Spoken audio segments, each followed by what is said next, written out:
Perfecto.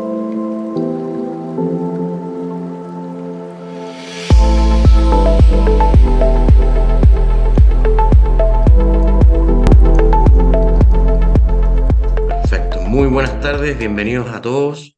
Muchas gracias por estar acá. Quiero presentar a un amigo de la casa. Tengo el agrado de presentar a nuestro siguiente exponente del último ciclo de charlas sobre el impacto económico del conflicto palestino-israelí. Ulises Araya es ingeniero civil industrial, magíster en ciencias de la ingeniería y magíster en finanzas. Ha trabajado en empresas como Deloitte, AFP y Renta, en corredores de bolsa, en la parte de consultorías de riesgo financiero. Eso.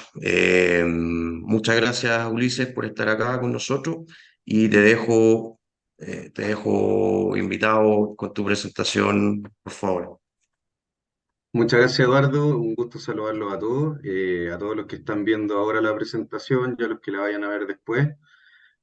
Aprovecho para pedirles disculpas por la suspensión de la charla inicial, dado que tuve un problema de salud bastante importante, pero acá estamos retomando un poco la charla para que podamos completar el ciclo y no se pierda, que esa era un poco la idea. Así que bueno, voy a empezar hablando un poco sobre el impacto económico que ha tenido este conflicto.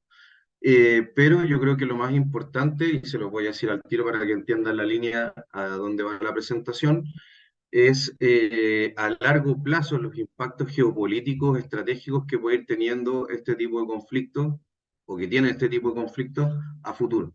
Entonces ahí vamos a ir desarrollando un poco la idea a través de la disciplina económica más de la economía y la finanza, pero que también se unen a todo lo que está pasando en cuanto a temas filosóficos y a temas, digamos, más culturales, dado que al final la economía la hacen las personas y la economía nos afecta a todos, así que hay que tener eso presente y no es solamente algo como los números que vean en la tele, subió el dólar, etcétera, va un poco más allá los impactos que tiene en todos nosotros. Así que bueno, les hablo un poco de la agenda que vamos a ver para que veamos más o menos los tópicos. Vamos a hablar del origen del conflicto. Acá no me voy a detener tanto porque se ha explicado ya en otras charlas del ciclo, así que voy a dejarlos ahí a los expertos que se dedicaron a exponer esto de una forma mucho más profunda. Las relaciones geopolíticas que hay actualmente, que son claves para entender qué es lo que está pasando en el mundo, los impactos económicos principalmente en tres variables que son las que más impacto tienen siempre y además en general en este conflicto por el lugar geográfico donde está, que es el petróleo, el oro, las tasas de interés e inflación y ahí también está un poco el dólar. ¿Qué pasa en Chile? ¿Qué es lo que nos pasó en Chile con esto y qué se ve para futuro? Y después la parte que yo les comentaba, que es un poco, ya un poco mi visión, más que datos reales, de los alcances geopolíticos futuros que puede ir trayendo esto, este conflicto y este tipo de conflictos en adelante, dado que no es el único y aún todavía no está cerrado. Esperemos que no escale más y que se siga encapsulado como está actualmente. Entonces, el origen del conflicto, básicamente estos conflictos entre Israel y básicamente ahora jamás. No voy a hablar de Palestina porque creo que es injusto hablar de Palestina como una nación completa. Acá básicamente son grupos de palestinos, pero más extremos y que lamentablemente han provocado este conflicto y que Israel también obviamente ha contestado. Tampoco vamos a desconocer esa parte de la historia. Entonces, bueno, estos conflictos tienen orígenes bíblicos muy de antaño y unos antecedentes históricos más remotos la invasión a las tierras de Canaán. Digamos, esto sale en la Biblia, uno de los archivos históricos más antiguos que tenemos y podemos ver que desde esa época ya empieza este conflicto. Pero el conflicto, digamos, de una forma ya más moderna, y no voy a entrar justamente en esto, solamente lo voy a ver como reseña, dado lo que expliqué, que ya entraron en profundidad en este tema en presentaciones anteriores. El conflicto más moderno comienza, digamos, en la resolución de las Naciones Unidas en 1947, en una Asamblea General de Nueva York, donde se aprobó la resolución 181, lo cual recomendaba un plan de partición de la tierra donde está actualmente Israel y Palestina para resolver el conflicto. Como podemos ver, esto fue una decisión de Naciones Unidas de carácter internacional. No fueron los propios pueblos que, digamos, resolvieron este tema. Y a través de estas medidas y otras que se fueron generando, se generaron diversas guerras en la zona, como la guerra árabe-israelí, que se produjo un año después. O sea, esto, básicamente esta intervención de un organismo internacional provocó una guerra entre estos dos países, y después la guerra que es muy conocida, Yom Kippur, en 1973, y otros conflictos posteriores que han ido también desarrollándose, que a lo mejor no han sido de la magnitud de estos, pero que también siempre han prendido, digamos, la mecha en una zona que es muy, muy conflictiva. Hay que entender de que Oriente Próximo, que es justamente esta parte de Israel con Palestina, Egipto, etcétera, un poquito más allá está Oriente Medio, es la zona de más tensión geopolítica del mundo. Por lo tanto, cualquier cosa que pase ahí, al tiro esto provoca, digamos, un alboroto, digamos, a nivel mundial, político, económico, en los mercados financieros, etcétera. ¿Qué pasó en el 2023 y cómo estalló esto y cómo comenzó? El 7 de octubre, eh, ahora que le pusieron la guerra de Gaza, en medio de unas celebraciones que tiene el pueblo israelí, grupos de Hamas, de la Yihad Islámica Palestina, el Frente Popular para la Liberación de Palestina, entre otros, con apoyos de Irán y otros países de Medio Oriente, provocaron este conflicto. Esto provocó un repudio internacional, una respuesta de Israel bastante fuerte, y aún es un conflicto bélico que está en desarrollo, que gracias a Dios se ha encapsulado y no ha explotado en un conflicto más allá, donde se involucren más países, que podría, en un momento se habló de hasta una potencial tercera guerra mundial. Menos mal que eso no ha sucedido, sería una desgracia para todos, dado que, como menciona ahí en el tercer punto, siempre hay víctimas, víctimas inocentes en la guerra, y obviamente ideal es que esto se pueda evitar, y para eso tenemos que tener políticos y a la altura, digamos, que puedan lograr estos acuerdos de paz. Pero lamentablemente también hemos tenido víctimas chilenas dentro del conflicto, y por supuesto muchos inocentes locales, tanto israelitas como palestinos, sobre todo en la Franja de Gaza últimamente. Pero es interesante que han habido víctimas chilenas y que lamentablemente ha habido una tardanza en el gobierno actual en pronunciarse sobre ese tema, que yo creo que eso nos da un muy buen indicio geopolítico de cómo se están manejando las relaciones internacionales en Chile. Entendiendo un poco las relaciones de Israel, podemos ver en la parte de abajo a la izquierda cómo está el globo terráqueo, justamente ahí está África con Medio Oriente, y hacemos un zoom a la parte, digamos, de Medio Oriente, Oriente Próximo, donde podemos ver que está Israel, donde podemos ver que tiene buenas relaciones con Turquía y con Arabia Saudita. Arabia Saudita está, Emiratos Árabes también. Ellos dos generalmente son un poco aliados con Estados Unidos, por lo tanto ahí podemos empezar a ver ciertas alianzas geopolíticas que hay entre Occidente y otros países del mundo. Pero países como Siria, Irak, Irán, la verdad es que tienen bastantes conflictos, tanto ideológicos, políticos, religiosos, y que, digamos, todo esto está junto, son disciplinas que van corriendo por separado. Y digamos que Jordania y Egipto son un poco equidistantes. Hay que entender que la guerra de Yom Kippur, Israel tuvo un conflicto bélico con Egipto, y desde ahí que también Egipto ha tratado de no involucrarse en este tipo de conflictos, dado que, bueno, entienden los políticos que son responsables que ninguna guerra lleva nada positivo a ningún país. Eh, Entiendo que hay defensas, entiendo que todo ese tipo de temas, pero obviamente que hay que tratar de evitar este tipo de conflictos ya a gran escala.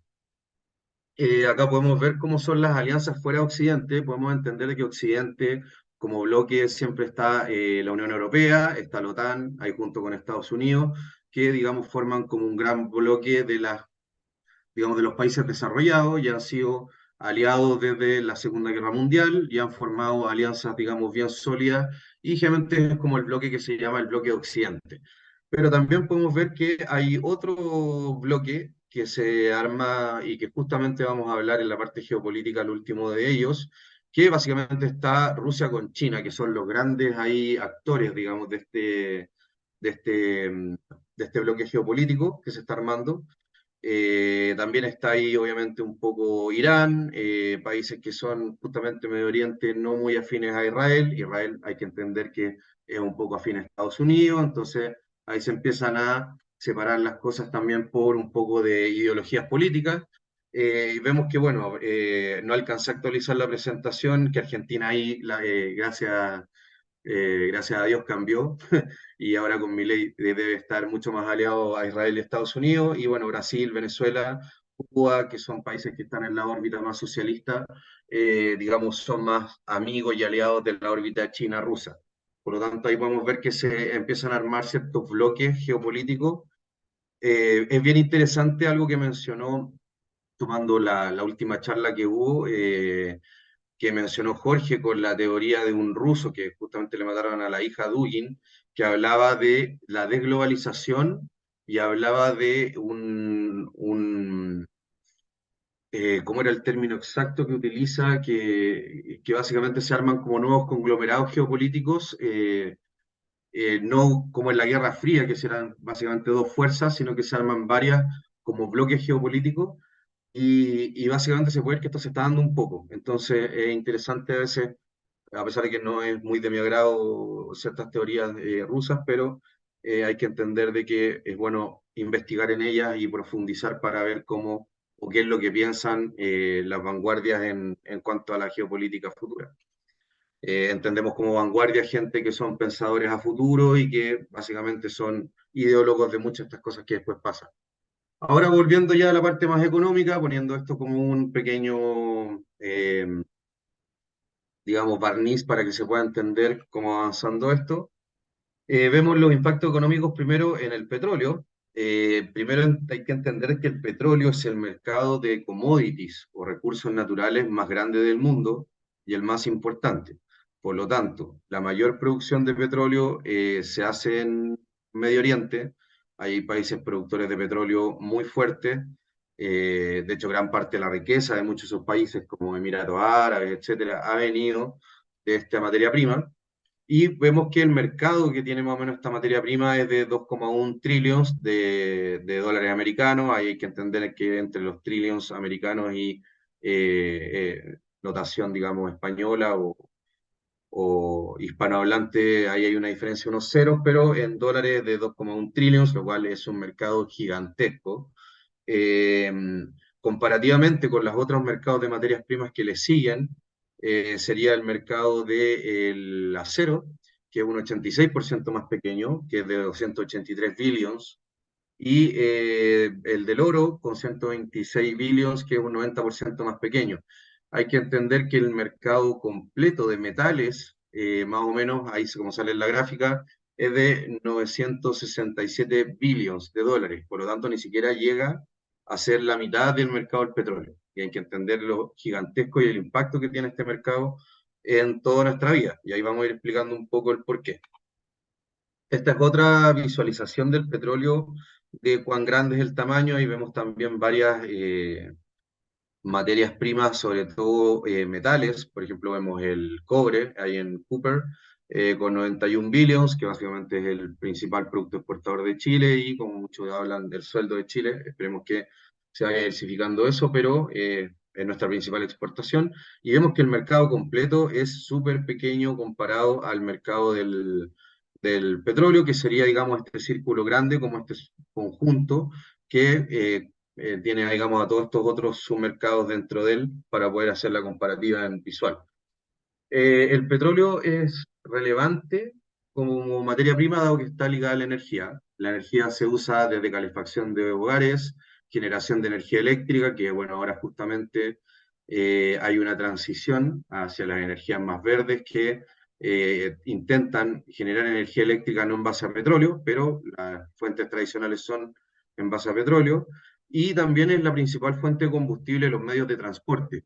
Acá los medios de transporte tenemos que entenderlos como los medios de transporte, digamos, macro, que ahí generalmente está la parte de los aviones, todas las líneas, toda la industria aeronáutica, y también está la parte que es la que mueve la mayor cantidad de bienes entre países, la industria del comercio internacional a través de los barcos, ya la industria mareomotriz.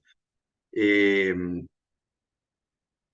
el, Hoy en día estas dos grandes industrias funcionan con combustible de distintos tipos, pero en base a petróleo, y también todo el transporte que es, digamos, a zonas ya más específicas, como camiones o ya vehículos más pequeños, actualmente en la gran parte del mundo también se hace con petróleo, por lo tanto es relevante, sobre todo en temas que lo vamos a ver más adelante de inflación, dado que aumentan los costos de transporte, ponete tus frutas, verduras, toda la canasta básica, etcétera, y esto provoca en el fondo problemas con la inflación y fue una de las cosas que pasó hace un tiempo atrás a nivel internacional.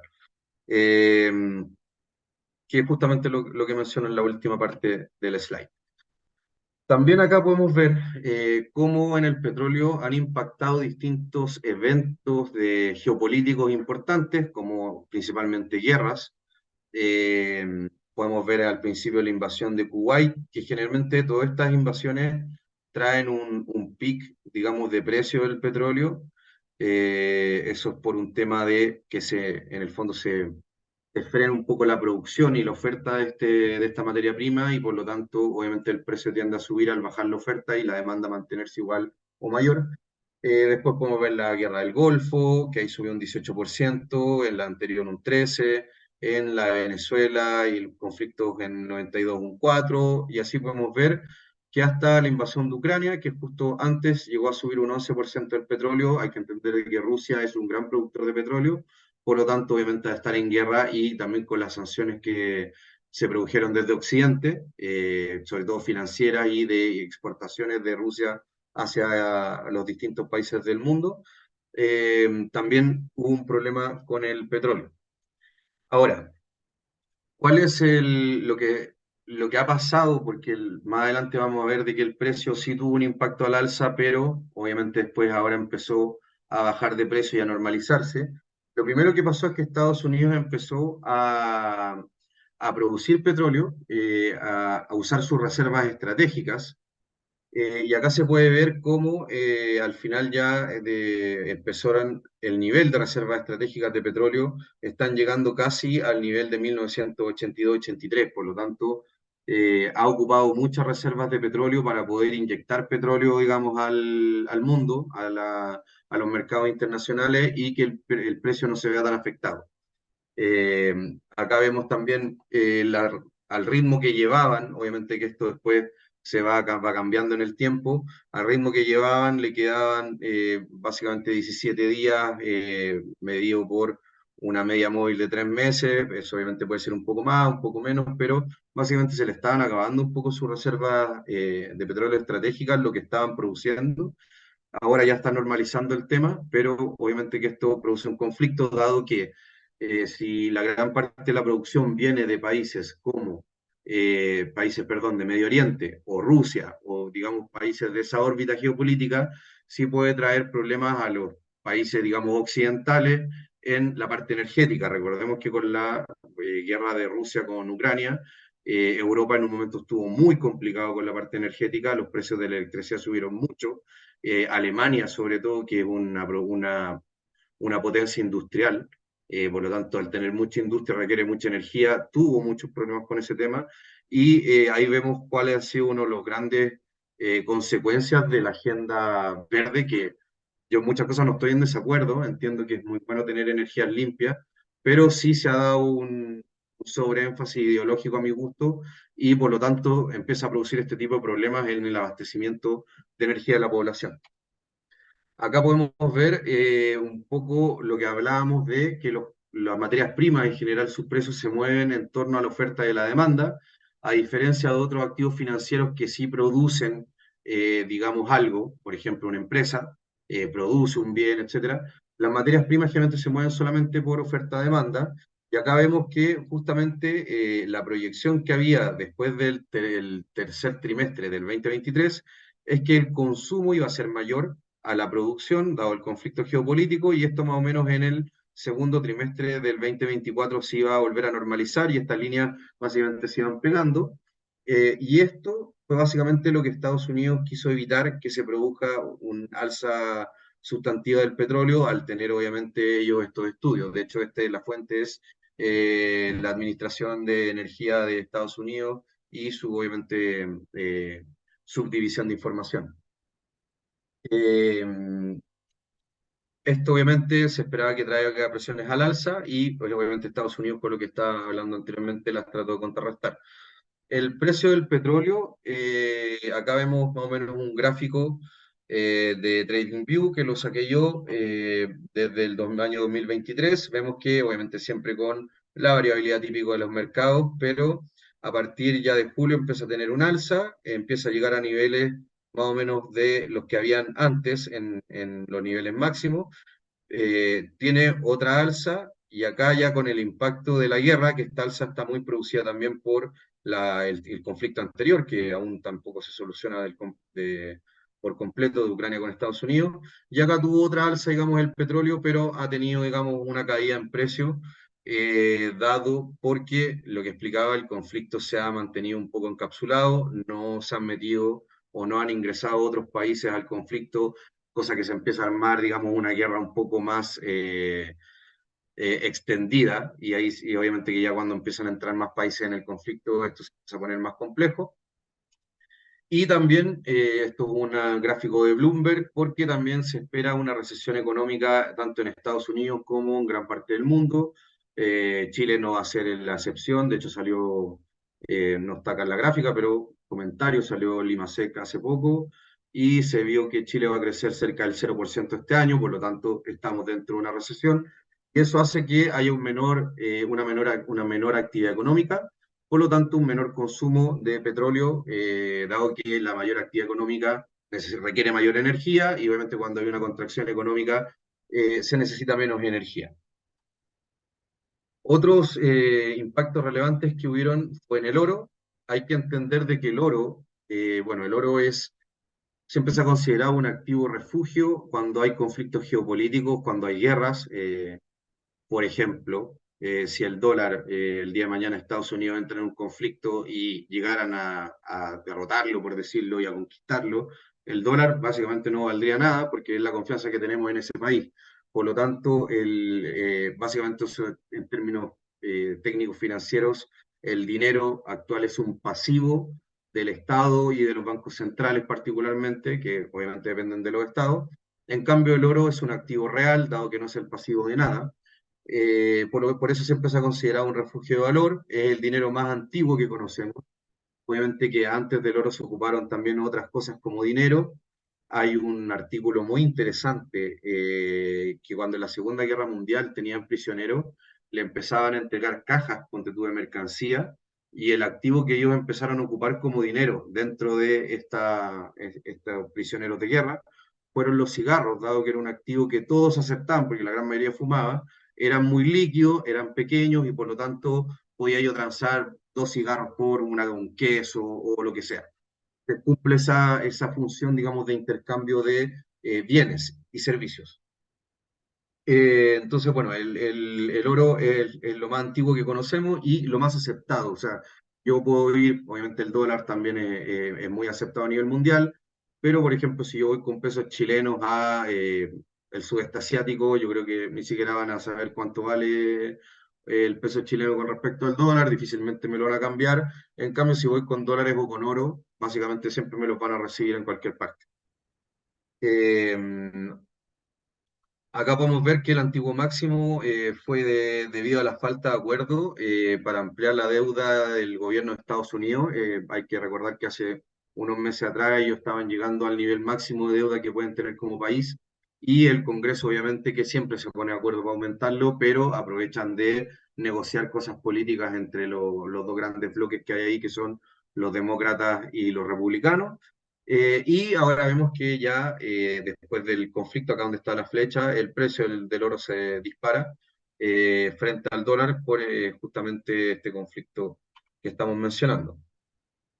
Como les comenté un poco antes, el oro es el principal medio histórico de intercambio que cumple la función de dinero. Tenemos más de 2000 años de historia, tenemos precios de hace mucho tiempo del oro, por lo tanto es muy confiable.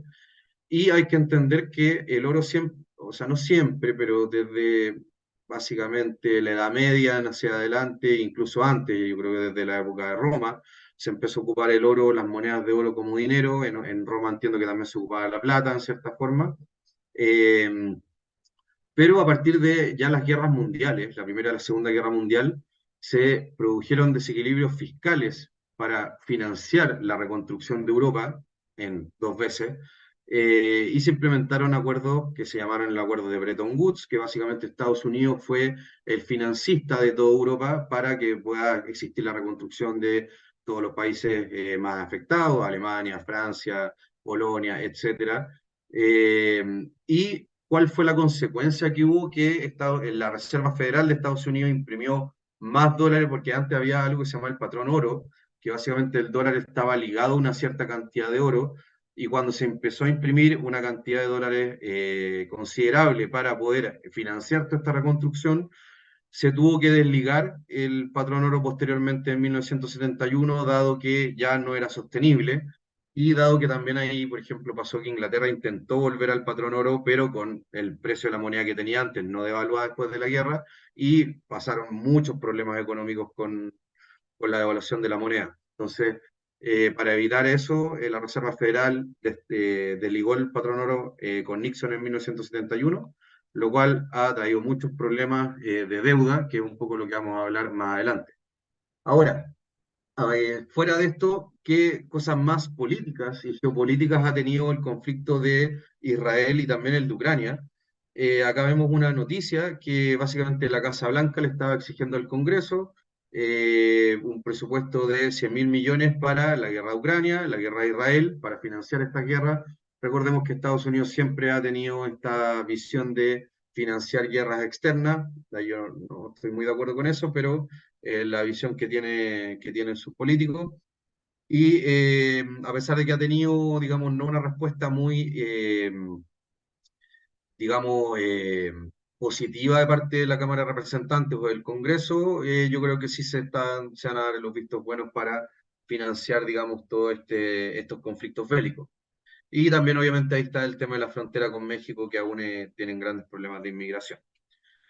Ahora, ¿cuál es el problema que va a traer estos futuros para Estados Unidos? Y sobre todo, bueno, financiando esta guerra, hay que entender que la guerra de Israel con Hamas, o Palestina, prefiero decirle Hamas, aún no termina. No sabemos cómo se va a seguir desarrollando en el futuro. Como les comentaba, es una guerra que está bastante encapsulada, pero obviamente que a futuro no sabemos lo que puede pasar. Se puede meter Irán, como digamos, ahí en cualquier momento.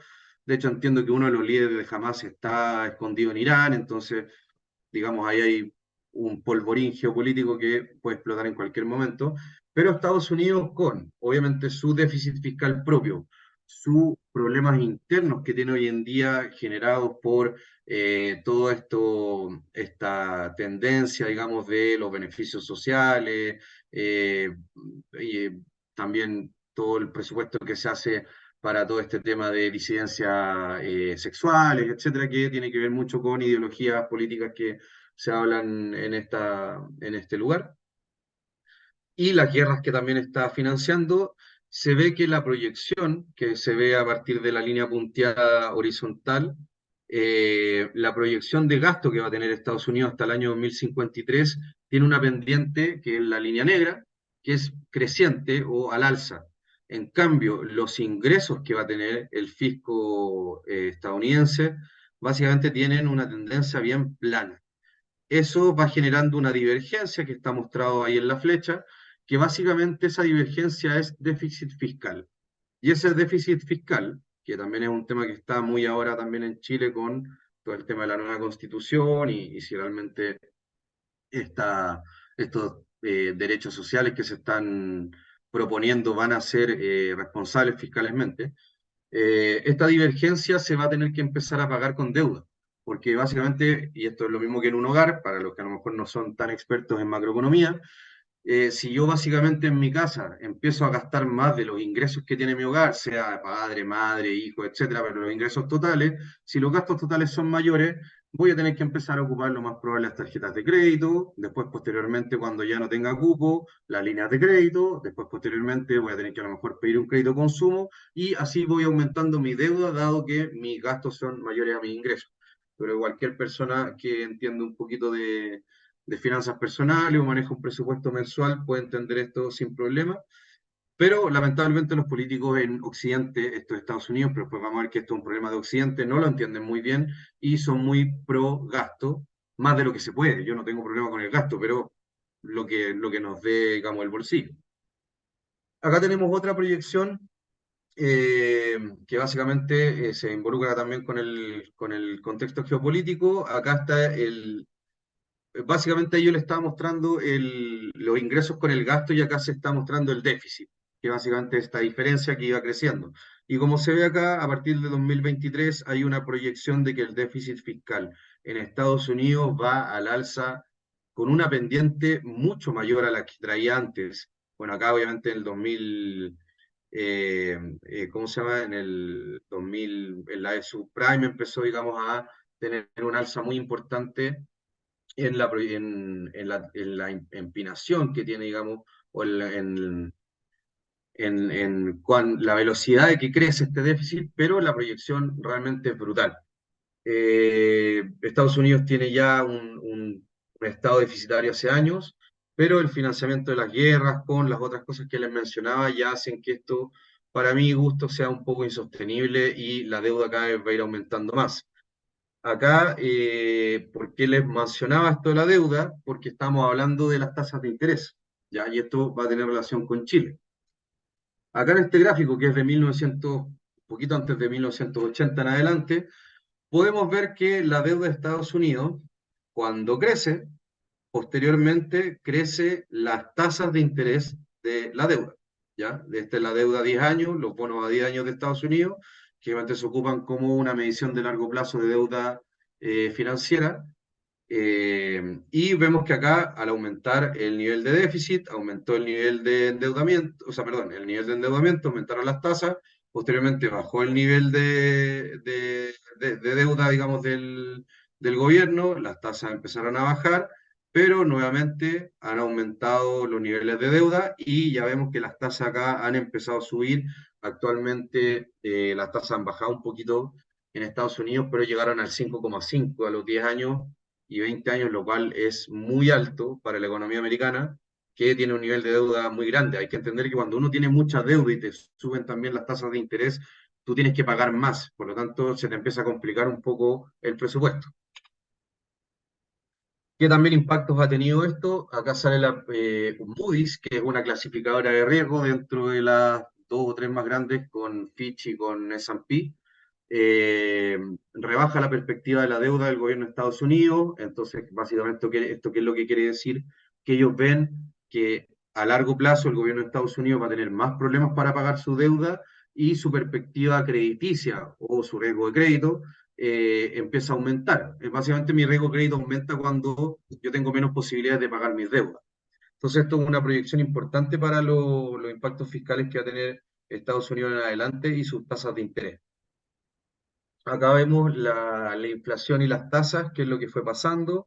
Vemos que después del COVID, acá en enero del 20, perdón, en enero del 2020 empezó el COVID, un año después empezó la inflación por la impresión monetaria que hizo la Reserva Federal para poder sopesar los impactos. Ahí obviamente hay escuelas económicas que no están de acuerdo, pero no es parte de la presentación. Vemos que la velocidad de la inflación acá les empezó a subir mucho a Estados Unidos, pero ahora ha ido bajando y se ha ido controlando. Por lo tanto, cuanto a inflación, no ha tenido tampoco grandes impactos a nivel, digamos, Estados Unidos, la guerra de Israel con Palestina, dado que se ha seguido controlando la inflación con las medidas de la Reserva Federal. Acá básicamente es lo mismo que estamos viendo también de la Fed, pero digamos acá fue la inflación acumulada, de la inflación core, que es lo que ven que ellos, que es la inflación subyacente, que es la inflación que saca volátiles, que generalmente es energía y alimentos, que lo hacen para poder tener una medición más estable. Y en las tasas de largo plazo, como les había mencionado, desde acá al año 2023 vemos que está alrededor de 3,8 la tasa de 10 años de Estados Unidos y hoy en día llegó a un pic que justamente fue cuando empezó todo este conflicto de sobre el 5%, 5,021%, lo cual es muy alto para la economía americana actualmente. Y ahora, bueno, esto está un poco desactualizado como una semana, pero hoy en día las tasas han bajado, están un poquito más bajas que eso. Y eso es básicamente por la recesión económica que se está viendo venir. Generalmente las tasas de largo plazo, cuando la actividad económica está fuerte, suben, y cuando la actividad económica empieza a tener una desaceleración, bajan, dentro de otras variables que mueven las tasas de interés de largo plazo. Pero la actividad económica es una. Otro problema que va a tener Estados Unidos es que sus tasas de interés han aumentado y básicamente lo que hacen todos los gobiernos y las empresas con los mercados de bonos es algo que se llama rollover, que es básicamente a mí se me van venciendo bonos y voy tomando bonos nuevos para mantener un nivel de deuda más o menos estable. O sea, si yo tenía de un nivel del 30% de deuda y se me venció un bono muy grande, mi nivel de deuda va a bajar porque pagué ese bono, esa deuda que yo debía, entonces puedo tomar nueva deuda para volver a niveles similares, pero a las tasas de interés nuevas. Ahora, ¿cuál es el problema? Que las tasas de interés en Estados Unidos fueron muy bajas durante mucho tiempo. Ahí hay un tema de escuelas económicas, pero ahí se habla mucho del mal investment que se produce, sobre todo los que son más de teoría austriaca, que con estas tasas de interés tan bajas se producen inversiones malas por un falso ahorro de largo plazo. Entonces, cuando empiezan a subir estas tasas de interés, Estados Unidos va a tener que ir renovando esta deuda, o sea, paga la que tiene, renueva nueva deuda, porque obviamente tiene déficit y tiene que seguir tomando deuda, pero a cada vez tasas más altas, lo cual le implica también tener que pagar más costos por endeudamiento y sumado al déficit se va haciendo una espiral, digamos, que no es muy sostenible en el tiempo. Estos son los mercados internacionales, acá no me voy a detener mucho, pero básicamente lo que ha pasado con el petróleo, las monedas y algunos commodities. ¿Cuál ahora lo importante? Yo creo que lo más importante de la presentación, qué impactos ha tenido en Chile. Vemos que a nivel internacional los impactos no han sido muy grandes, exclusivamente por lo que les comentaba, que la guerra se ha mantenido bien encapsulada, no ha aumentado, digamos, o no se ha extendido a otros países. Y también, justamente como estamos en una recesión global, ha hecho que muchas variables que en su momento tuvieron alza se han venido y se han normalizado. Pero en Chile sí tenemos impactos con este tipo de conflictos y es importante que lo sepamos. El principal es la inflación. La inflación generalmente esto se da por el petróleo y por el dólar. El petróleo, por lo que hablábamos de que es un insumo que nosotros no producimos petróleo y tenemos que importarlo, esta importación más encima es en dólares, por lo tanto, si aumenta el petróleo y el dólar, nos pega doblemente. Y también hay que entender de que la canasta, la inflación en todo el mundo, pero vamos a hablar de Chile, se mide a través de una canasta básica que es el IPC, que esta canasta básica la va definiendo el Instituto Nacional de Estadísticas, el INE, de hecho hace poco la actualizó, incluyó servicios como Netflix, por ejemplo, que hoy en día ya son mucho más comunes en la población. Y el dólar, la importancia que tiene, y ahí, por ejemplo, podemos ver las cosas poco irrisorias que dijo en su momento el ministro de Economía Grau, que básicamente el precio del dólar no nos importa, porque mucho de nuestro IPC o de nuestra canasta básica es importada. No todo lo producimos en Chile, entonces todo lo que sea importado y sea en dólares, si el dólar sube con respecto al peso, se encarece. Y ese costo se traspasa a los consumidores finales. Obviamente parte lo asumen las empresas, pero la gran mayoría lo asumimos nosotros, sobre todo en los alimentos básicos. Muchos pueden ver que la inflación el año pasado subió hasta un 13%, pero en la canasta básica, si no me equivoco ahora la cifra, fue alrededor de hasta un 25%, lo que subió en su momento peak. Por lo tanto, nos influye mucho. Ahora, también, obviamente la inflación nos impacta en nuestro costo de vida, pero también ha tenido impactos en las tasas de interés de largo plazo, y ahí nos impacta en los créditos hipotecarios. Podemos ver que, y más adelante vamos a ver ciertas noticias, de que los créditos hipotecarios siguen altos. Muchos pensaban que con la bajada de tasas que viene haciendo el Banco Central de la tasa de política monetaria, que es la tasa de más corto plazo, el préstamo interbancario entre bancos de un día, pero las tasas de largo plazo no han bajado a pesar de que sí las de corto. Y el tipo de cambio también y se impactó, a pesar de que ahora también el dólar ha venido a la baja justamente por lo que está pasando en el contexto internacional y en Estados Unidos, pero sí tuvo un impacto al alza cuando se produjo inicialmente el conflicto, que es justamente lo que vemos acá. Cuando se inició el conflicto ya venía un poco el dólar al alza, esto era un poco por la situación en Estados Unidos y a nivel internacional, pero a través del conflicto que sucedió, aumentaron hasta un pic de casi 950 pesos el tipo de cambio dólar-peso, y ahora empezó a bajar nuevamente y ahí tuvo otra alza, pero ahora ha venido a la baja, hoy en día está más bajo que eso, dado que la presentación no está actualizada al día de hoy, pero ha venido a la baja, digamos, el dólar, pero por el contexto internacional. Acá un poco la inflación que hubo en Chile, básicamente un gráfico bien similar, acá vemos que tuvimos un pic de inflación de expectativas muy grande. Estas son las expectativas que tenemos, perdón, y las expectativas nos están diciendo que hoy en día la inflación se está viendo que el Banco Central con las medidas que está tomando las va a controlar. Acá vemos la expectativa a 2 años, que es la que mira el Banco Central principalmente, que se ve en torno al 3%, y la de un año que también se están viendo en torno al 3%, que es justamente la meta del Banco Central. Por lo tanto, se ve que el Banco Central está cumpliendo su tarea de cumplir la inflación.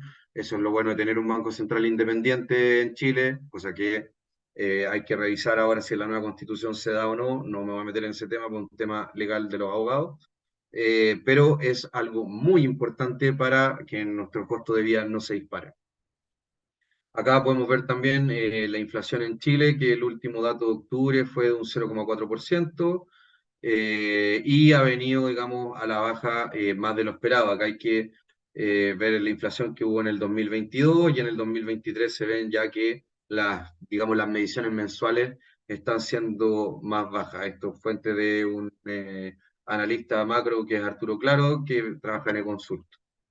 Ahora, dejando la inflación, vemos lo que ha pasado con las tasas de largo plazo de interés, que han subido bastante. Acá esto es una noticia del 7 de noviembre que justamente se acerca a un 5% las tasas de los hipotecarios por factores externos. Y ahora vamos a ver cuáles son estos factores externos, que justamente han sido las tasas de largo plazo de Estados Unidos, que tiene mucha relación con lo que estábamos hablando antes. Entonces acá vemos que la tasa de los créditos hipotecarios promedio está ahí en un 4,54. Eso hay que entender de que es la tasa de interés, no es la tasa que uno le muestra en el banco, que es la tasa CAE, que incluye seguro, de gravamen, de incendio y otro tipo de costos. Pero la tasa más o menos está en 4,54 y se ha visto cómo ha venido al alza. Ahora, también vemos que hay una correlación muy fuerte con la tasa a 10 años de Estados Unidos, que también ha venido subiendo en la línea verde, y también con la tasa de Chile en UF, que es la BCU a 10 años, que también ha venido al alza. Entonces, el contexto internacional de alza de Estados Unidos de tasa ha hecho que suban las tasas en UF y ha hecho que suban las tasas de los hipotecarios que también están en UF. Acá vemos que hay una diferencia entre la tasa libre de riesgo, que es la del Banco Central, la BCU, a 10 años, y la tasa de los hipotecarios, y ese es básicamente lo que se llama el spread de riesgo de crédito. También podemos ver acá que las tasas de interés, esto es otra noticia de Pulso, que había tenido una baja desde el año 2022, había venido a la baja, y este último tiempo ha tenido un alza, justamente por estos factores internacionales que estábamos mencionando. Por lo tanto, sí ha tenido impactos, no solamente la guerra de Israel, sino que el contexto de Estados Unidos completo. Dentro de eso la guerra a Ucrania, financiamiento de muchas cosas, déficit fiscal y el gobierno actual de Biden. Y ahora lo interesante, ya estamos llegando casi a la hora, la idea es que no nos pasemos mucho porque hay eventos que a muchos les pueden interesar a las 8:30, así que vamos a empezar a hablar de los alcances geopolíticos que puede tener esto. Estamos viendo de que el dólar, o sea, las tasas de interés y la deuda de Estados Unidos está subiendo mucho.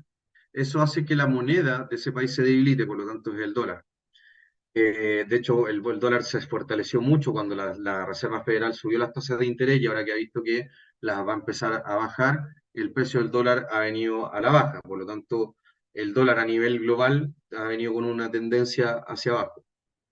Eh, Acá esto es un artículo de Mrs. Wire, que básicamente los BRICS, que son una unión de países que acá lo dice que es Brasil, Rusia, India, China y Sudáfrica, justamente lo que le estaba mencionando en la presentación al inicio de este bloque geopolítico que se está armando, quieren crear una nueva moneda internacional para el comercio y transacciones financieras internacionales, no las nacionales, la idea es que cada país mantenga su moneda, no como el euro, por ejemplo, que los países renunciaron a su moneda para una moneda completa, no, esta es una moneda, digamos, de transacción internacional, pero se está acelerando este proyecto.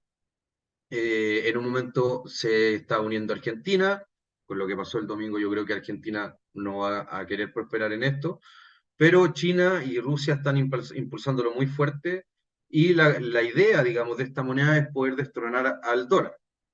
Acá vemos, y justamente por eso les hablaba del oro, uno de los problemas que tiene el dólar hoy en día es que está basado en la confianza del país americano y antes las monedas estaban muy respaldadas en oro, por lo tanto la confianza estaba en el activo subyacente o el activo que había detrás. Acá podemos ver de que Rusia tiene grandes reservas de oro, China tiene grandes reservas de oro, India, Brasil también.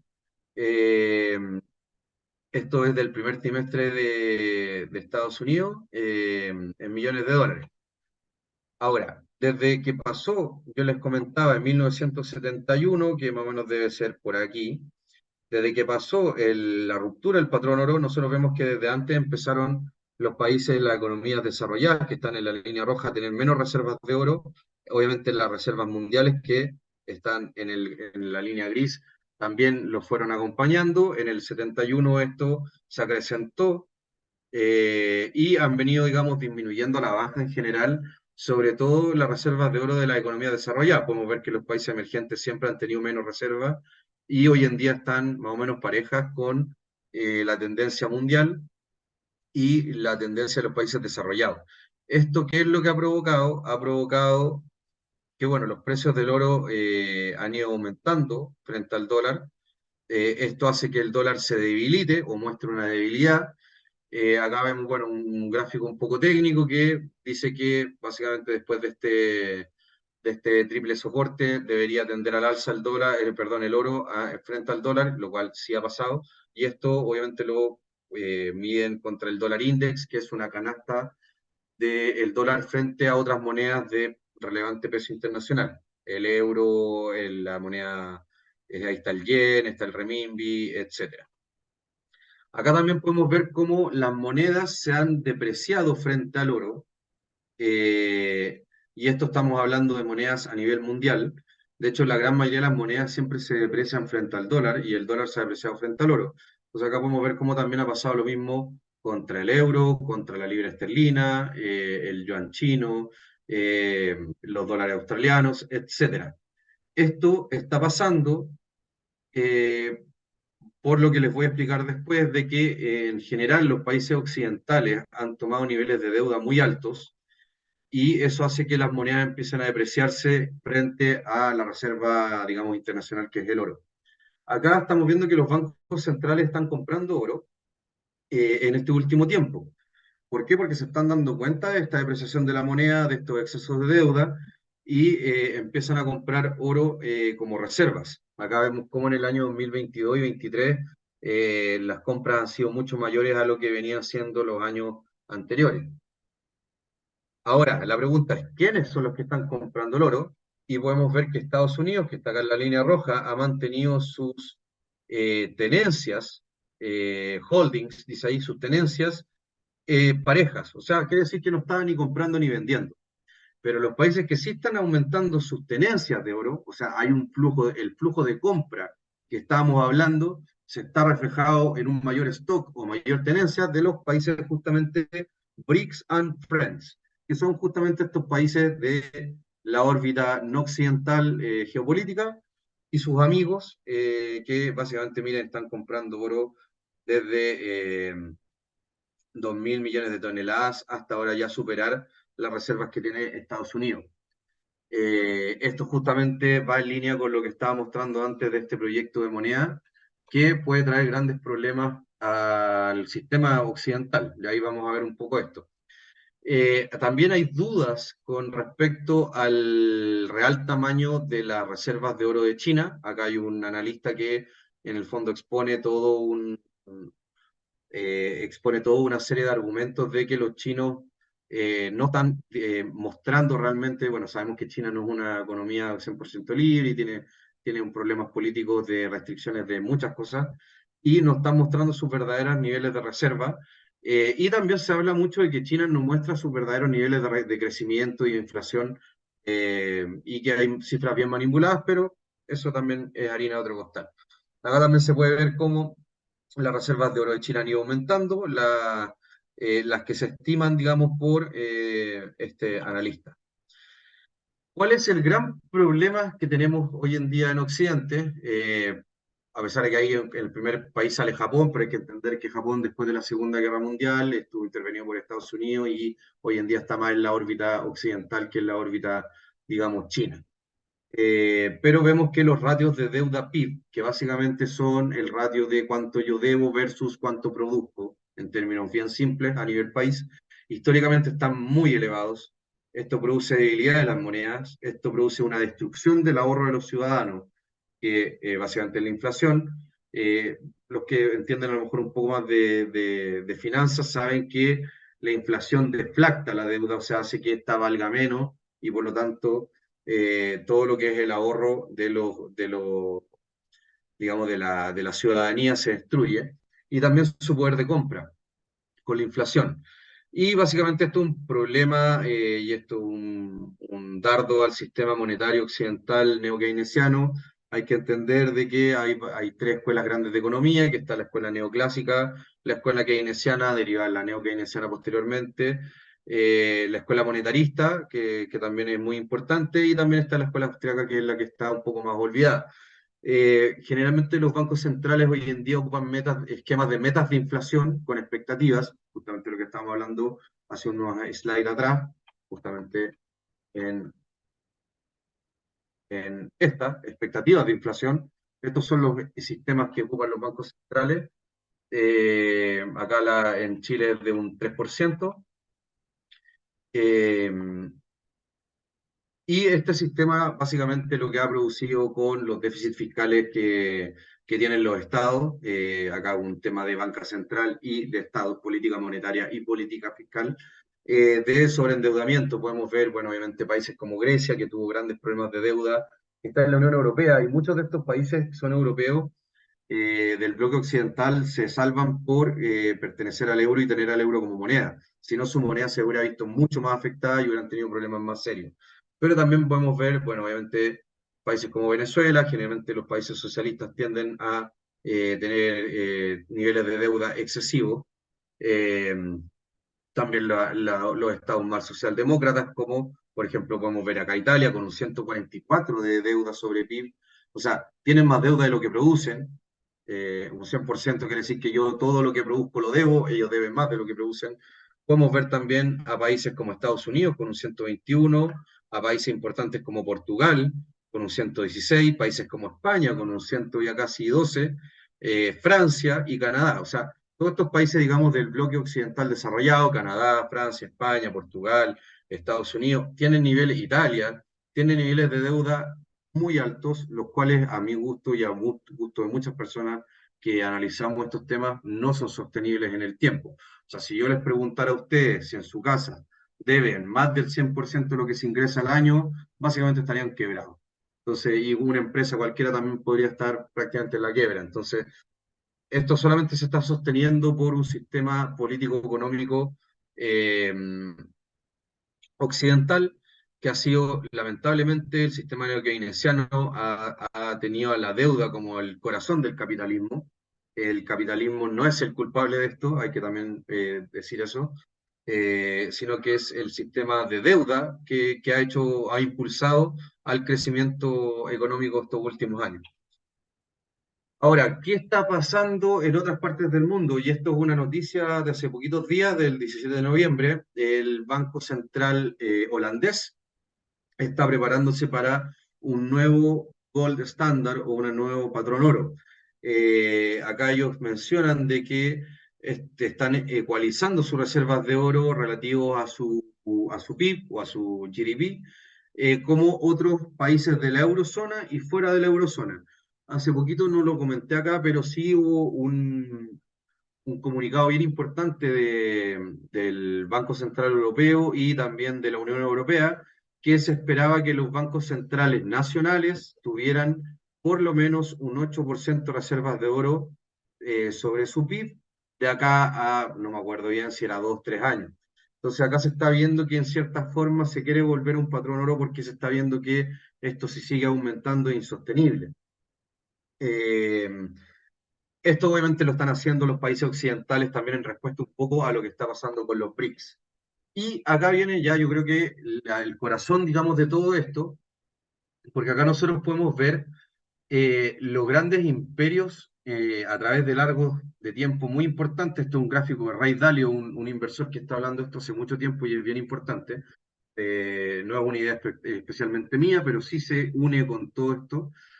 Eh, es que, por ejemplo, nosotros podemos ver que han habido grandes imperios, de hecho, esto si lo llevamos más atrás, podríamos llegar hasta el Imperio Romano, que siempre tienen un auge. Acá el primero que se muestra el Imperio holandés, bueno, perdón, el español, que tuvo un auge, después de hecho con la conquista de América tuvieron, se llevaron bastante oro, a pesar de que colonizaron acá toda la parte de la hispanidad, pero se llevaron mucho oro y tuvieron problemas de inflación ahí con la Escuela de Salamanca de Economía, que descubrió esto, que tiene mucho que ver con la escuela austriaca, y vemos cómo después tuvo un declive este imperio español, después vino el imperio holandés, que básicamente ahí, por ejemplo, se pueden ver, y se une mucho esto con la teoría austriaca de las burbujas, se puede, porque generalmente los países cuando logran ser los imperios mundiales, tienen la moneda hegemónica y tienen los sistemas financieros más desarrollados.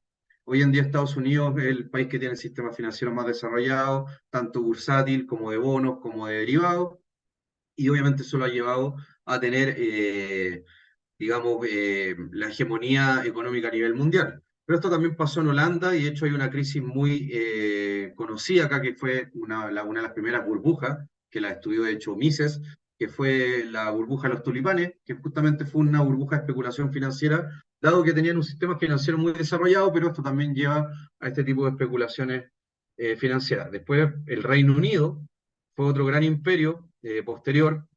El Reino Unido fue el polo financiero más importante del mundo. Hoy en día sigue siendo la Bolsa de Londres la más importante de Europa.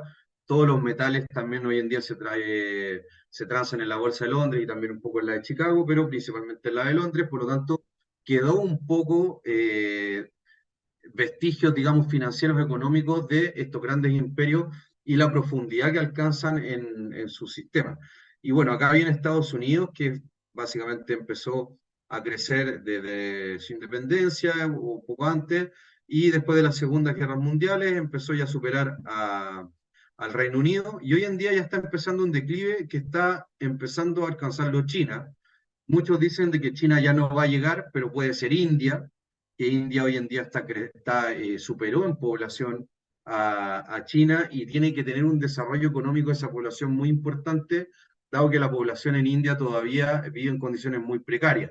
De hecho, tiene que, por ejemplo, tiene un plan muy grande de electrificación que va a tener impactos en el cobre, tiene un impacto muy grande de todo lo que es alcantarillado, eh, todo lo que es servicios sanitarios, etcétera, y todo eso es una infraestructura que va a hacer que crezca mucho, dado el tamaño que tiene como país. Y básicamente esto también, lo que habla este gran inversor, es que esto se da por dos grandes motivos. Se da por conflictos externos en estos imperios. Estados Unidos vemos que ha tenido muchos conflictos externos este último tiempo. Con Donald Trump se frenaron un poco, pero desde Obama y ahora Biden han tenido una serie de conflictos externos, pero también conflictos internos. Y ahí yo esto lo puedo enlazar un poco con lo que hoy en día es la Agenda 2030, con lo que hoy en día es este cambio de orden mundial que se habla tanto, que básicamente es la Agenda 2030, con todo el proceso de construcción de Occidente que ha habido, sobre todo en Estados Unidos. Hemos visto cómo en Estados Unidos cada vez hay más problemas internos en cuanto a conflictos de luchas raciales, de minorías sexuales, etcétera, y todo esto ha venido socavando la interna del propio país, sumado a los conflictos externos, empieza a deteriorarse su moneda, su dominio financiero económico y empiezan sus declives. Ahora, ¿cuál es el problema? Que justamente la Agenda 2030, a mi gusto, es un cambio de poder en el sistema actual, que básicamente el poder ha estado concentrado en Occidente, en Europa y Estados Unidos, y hoy en día lo que busca la Agenda 2030, a pesar de todo lo que trae detrás, digamos, culturalmente, que Fundación Somos Trascender se preocupa mucho de eso, pero ha traído también este cambio de poder. Básicamente lo que quiere hacer la Agenda 2030 es traspasar el poder que tiene Estados Unidos a muchos más países, dentro de estos China y otros. Por lo tanto, se ve que estas agendas tienen mucho que ver con lo que está pasando económicamente. Ahora, en defensa también del dólar, no solamente esto es solamente un ataque, puede que nunca puedan derrotar al dólar y puede ser que China nunca llegue a derribar a Estados Unidos o se demore mucho tiempo más, por lo tanto esto es simplemente una teoría. Y acá podemos ver en defensa del dólar que las monedas en el sistema SWIFT, que es el sistema de pago occidental internacional, que de hecho fue uno de los primeros que se le bloqueó a Rusia cuando fue el conflicto con Ucrania, el 48% de las transacciones a nivel mundial se hace con dólar. Por lo tanto, hay una demanda de la divisa muy grande y esto mantiene, por ahora, la hegemonía del dólar a nivel mundial. Vemos que el euro ha perdido bastante poder. Antes estaba alrededor de un 30%, 35%, hoy en día está alrededor de un 23% de las transacciones a nivel mundial en euros. Y esto tiene que ver mucho con la decadencia que ha tenido el viejo continente en este último tiempo, tanto cultural como también en cuanto a su población que pueda trabajar. Lamentablemente Europa hoy en día es un continente muy viejo y cuando uno tiene poca capacidad de trabajo, digamos, de gente, las economías empiezan su declive, y una de las cosas que se está mostrando hoy en día, sumado a los estados socialdemócratas con exceso de gasto y exceso de déficit, es que la moneda se está viendo deteriorada en la cantidad de transacciones que se hacen. Después se pueden mostrar otras monedas, la libra esterlina, la moneda japonesa, etcétera. El CNI, si no me equivoco, el renminbi. ¿Cuál es una de las defensas que tiene también el dólar? Es que la deuda hoy en día a nivel mundial está básicamente o muy grande, esta parte está en dólares. Por lo tanto, los países u empresas que tienen esta deuda necesitan tener dólares para poder pagarla. Por lo tanto, es aumento de demanda del dólar. Hay que entender que las monedas, cuando no tienen un patrón oro o una ligazón a alguna materia prima o a algún otro activo subyacente que esté por detrás. Eh, Básicamente las monedas funcionan en base a confianza, que es demanda, y la oferta. Por eso se dice que cuando hay impresión monetaria se produce una inflación o una pérdida de poder adquisitivo. Aumentó la oferta y no la demanda. Entonces, tanto las transacciones internacionales como la gran cantidad de deuda que hay en dólares a nivel mundial, tanto de empresas como de países, y acá están muy metidos la economía emergente, por ejemplo, lo que pasa con Argentina y su deuda con el FMI, la demanda del dólar puede seguir fuerte. Acá también vemos que el dólar es la moneda, digamos, que hay mayor deuda, digamos, en esta moneda, a mucha diferencia del euro del yen, que es justamente lo que les explicaba. Por lo tanto, eh, es complejo que puedan derrotar al dólar como moneda principal internacional, pero obviamente que la intención está de este grupo geopolítico no afín a Occidente. Como conclusión, quiero hacerles entender de que en el fondo esto es un tema bastante complejo, que si se pierde la hegemonía financiera de moneda en Occidente, que como vemos ya en Europa está pasando y puede pasar con el dólar, va a traer muchos problemas a nuestras sociedades. Y obviamente también esto tiene que ver con procesos culturales que están pasando internos dentro de estos países, que obviamente Fundación Somos Trascender está abarcando de muy buena forma hace un tiempo. Así que esa es la presentación que les tenía para el día de hoy. Espero que les haya gustado. Muchísimas gracias, estimado. Muy buena presentación, muy interesante. Yo creo que van a surgir muchas preguntas. Eh, Quizás tengamos que hacer una segunda parte para poder abordar otros temas relacionados. Yo sé que hay, sobre todo con temas que son como más actuales, digamos, del día a día acá, que podrían ser relacionados a la Agenda 2030, y cómo eso impacta un poco este tema del traspaso de la hegemonía, este imperialismo y un montón de cosas que son bastante interesantes.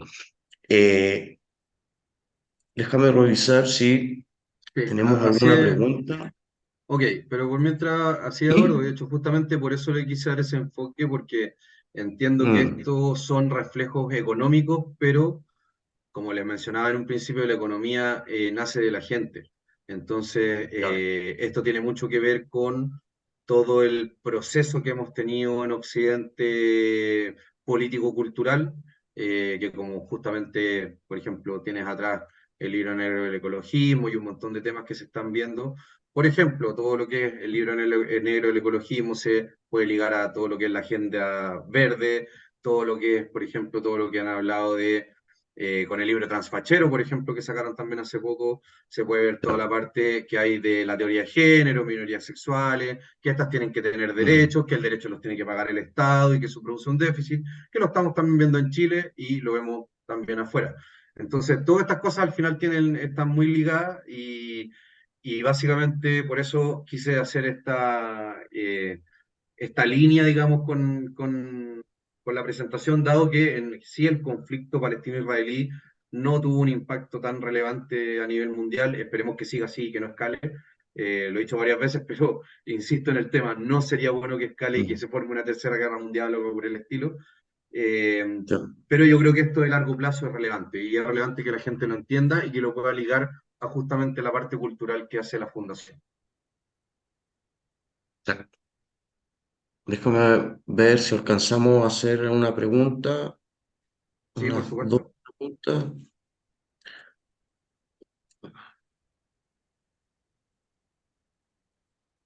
Perfecto. Muchas gracias por el comentario, Maris. Espero que bueno que te haya gustado y le haya gustado a todos.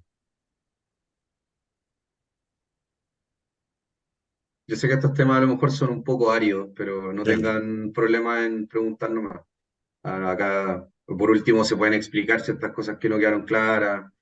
Eh, Entiendo que son temas un poco técnicos, pero pregunten con toda confianza que se puede explicar en sí. Hola a todos. Muchas gracias, Ulises, por la exposición. Un repaso y son muchos temas que van dentro de esta hora. Da como para estudiarlo Sí, nuevamente. Y como dice bien Eduardo, da como para segunda, tercera parte. sí, Tantos temas que quedaron así. Yo quería hacer una pregunta, una pequeña dime. introducción. Igual tengo un popurrí de ideas en la cabeza y traté de ordenarlas durante la exposición. Según los economistas, por lo general están de acuerdo con que la década del 2010 al 2020 fue donde hubo las tasas de interés más bajas de la historia quizás, y mucho de este capital se trasladó a Silicon Valley, ¿cierto? A San Francisco, en donde las mayores empresas pasaron de producir átomos a manejar electrones, por así decirlo. Entonces se produjo un desarrollo de las plataformas digitales, las cuales hoy en día están siendo utilizadas para una especie de ingeniería social, con la idea de constructivista. Exactamente. Y también vi un video el otro día que hablaba que el ciclo de tasas bajas de los últimos 40 años llegó a su fin y ahora viene un ciclo de nuevo de tasa alta, ¿cierto? Entonces ya como que no, quizás no se vuelva a ver un desarrollo o una capitalización tan concentrada en esta empresa de mayor riesgo y todo este tema, ¿cierto? Y por otro lado se viene la CBDC, que busca eh, maximizar esta ingeniería social neo-keynesiana, por así decirlo, y asociarlo también con otras cosas que darían para otras charlas. Entonces, mi pregunta es, ¿cómo tú ves este futuro con respecto al crecimiento de las tasas de interés para acotar la la respuesta, digo yo, no sé si tiene algo más que agregar.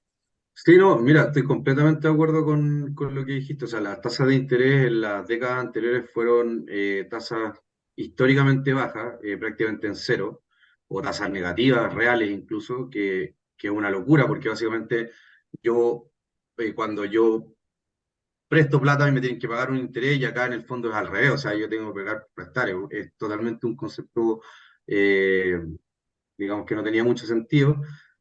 Tanto en Europa como en Estados Unidos las tasas estuvieron muy bajas y se fueron a inversiones, como tú dices, de riesgo, a tecnología, a mucha inversión tecnológica, y se produjeron estos grandes conglomerados que hoy en día son las Big Tech, que están muy metidos en todo esto de ingeniería social. Hay que entender de que estas empresas tienen nexos muy grandes con los gobiernos. De hecho, por ejemplo, las plataformas como eh, Facebook, Instagram, todo el conglomerado de Meta, tienen, digamos, beneficios estatales y se han puesto en dudas porque hacen ingeniería social.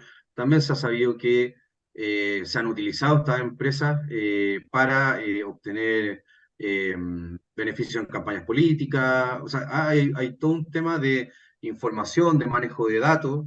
Y lo peor de todo es que estas empresas son como que juegan con Dios y con el diablo. O sea, ellos le venden a los rusos, le venden a los gringos, le venden los datos a quien sea. O sea, no hay un tema muy ideológico ahí detrás. Lo que sí hay una agenda clara de deconstrucción de parte de estas plataformas y de parte de mucho de esto, de, como tú decías, de Silicon Valley, etcétera, que se dio como mucho dinero, se vio mucho auge, y generalmente todo esto tiende a que tengan ideas después más, digamos, socialistas, socialdemócratas, porque creen que esa es la realidad, y no es la realidad de todo el pueblo americano. De hecho, y tuve las últimas elecciones, y que es súper interesante, todas las grandes ciudades donde hay más riqueza fueron todas pro Biden, y todos los lugares donde no hay tanta concentración de riqueza fueron más pro Trump. Entonces ahí también se está dando un fenómeno de nueva derecha, hay todo un tema ahí político-social que se está dando. Sí creo que las tasas de interés, también volviendo a la parte económica, van a estar un poco más altas en los próximos años. Yo lo he hablado harto del lado de las inversiones, en el fondo, cómo preparamos nuestras inversiones para estos nuevos entornos, que es básicamente un poco el tema que demanda expertise de trabajo, pero sí creo que van a venir tasas más altas, y yo creo que en algún momento los Estados Unidos y los estados occidentales van a tener que ponerle un poco el pie en el freno a toda esta locura de gasto, deuda, altas tasas de interés por consecuencia y depreciación de la moneda, que es como más o menos digamos, lo que se va generando como mecanismos que uno va llevando a lo otro. Y también obviamente que esto tiene mucho que ver con temas ideológicos. O sea, por ejemplo, el aumento del gasto público se ha dado por todo lo que se ha originado post Escuela de Frankfurt, Gramsci, de los derechos sociales, y digamos, todas estas tendencias socialdemócratas, etcétera. Eh, y que si esto no se frena, nos va a traer a colapso económico, porque los niveles de deuda no pueden seguir creciendo más. O sea, ya vamos a llegar a 200, 300% de nivel de deuda, y después, ¿qué va a pasar? Va a haber una catástrofe. O sea, no es sostenible. Entonces, es importante el tema. Ojalá que las tasas de interés ayuden, ojalá que los cambios culturales ayuden, porque al fin y al cabo esto nos afecta en la economía a todos, y nos afecta en inflación, nos afecta en tasa de interés. Por ejemplo, ustedes ven cómo las propiedades acá en Chile han subido, y eso es solamente efecto prácticamente inflación. Entonces, vemos cómo han subido las propiedades, cómo hoy en día es mucho más difícil comprarlas. Eso merma el bienestar, digamos, de la población. Básicamente pasáis de ser un país de propietario a arrendatario. ¿Quiénes se favorecen de esto? Los grandes grupos económicos, que pueden comprar edificios completos para arrendar. Entonces, al final, lo mismo que dijiste de Apple, de Silicon Valley, es que al final todos estos capitalistas o metacapitalismos, como le llaman hoy en día, se unen con todo este tipo de agendas para mantener en el fondo su estatus. Eso es. Y por eso vemos a todas estas empresas, Big Tech, qué sé yo, aliadas con los gobiernos, y implantando la misma agenda, etcétera, porque al final eh, cuando no hay competencia en el capitalismo y se forman estos oligopolios prácticamente, se forman estas alianzas empresariales estatales, los empresarios, como le llama el trasandino que salió, y básicamente eso merma el bienestar económico de la población. Entonces, sí, yo creo que es bueno dar más innovación, pymes, emprendimiento, que compitan con estas grandes empresas, que le quiten un poquito de mercado, no porque sean malas, sino que para que no se vuelvan estos monstruos incontrolables que después, si no tenemos una política decente, que en el fondo se ponga al lado del ciudadano, se pone al lado de ellos y nos aplastan, y sobre todo con constituciones débiles. Entonces, es un gran tema.